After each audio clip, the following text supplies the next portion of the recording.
भैया भैया भैया। बहन की चीख सुनते ही साहुर बिना कुछ सोचे सूखे पेड़ के अंदर से निकलता है और सीधा उस आवाज की तरफ चल पड़ता है। उधर शांतिपुर गांव में रात के अंधेरे में लोगों में अफरा तफरी मच गया था। गुड़िया अब एक विशाल रूप ले चुकी थी, पूरे गांव में तांडव मचा रही थी, लोगों को पैर से कुचल रही थी। हर तरफ सिर्फ लोगों की चीख गूंज रही थी।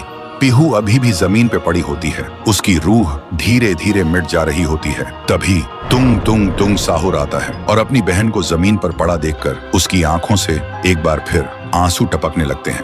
पीहू थोड़ा कांप के उठती है और कमजोर आवाज में पूछती है, तुम कौन हो? साहुर बोलता है, मैं तेरा भाई साहुर। पीहू का गला भर आता है और बोलती, भैया तुम यहाँ कैसे? साहुर कहता है, मेरी बहन ने पुकारा, मैं कैसे ना आता। फिर साहुर अपनी जादुई छड़ी घुमाता है और आसमान से एक तेज रोशनी पीहू पर आ गिरती है। उसी पल पीहू की सारी शक्ति फिर से लौट आती है। तभी गुड़िया तेजी से वही गाना गाने लगती है। उसकी आवाज से पूरा गांव कांप उठता है। साहुर बोलते हैं, इसे तो एक बार मैं खत्म कर चुका था, फिर ये यहाँ कैसे?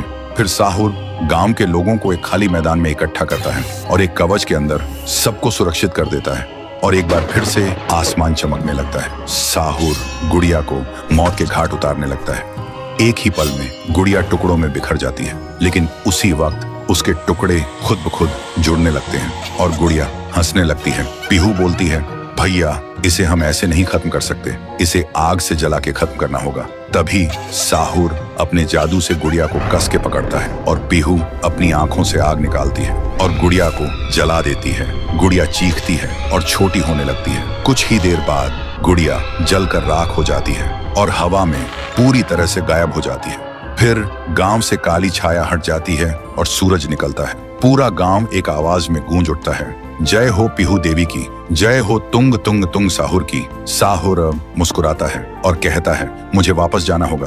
पीहू भी आंखों में आंसू लेकर गांव वालों को अलविदा कहती है और एक रोशनी के साथ दोनों हवा में गायब हो जाते हैं। अब गांव वालों की आंखों में सिर्फ एक ही चीज थी, पीहू और साहुर की याद और खुशी के आंसू। तब से शांतिपुर में एक बार फिर से शांति लौट आई थी।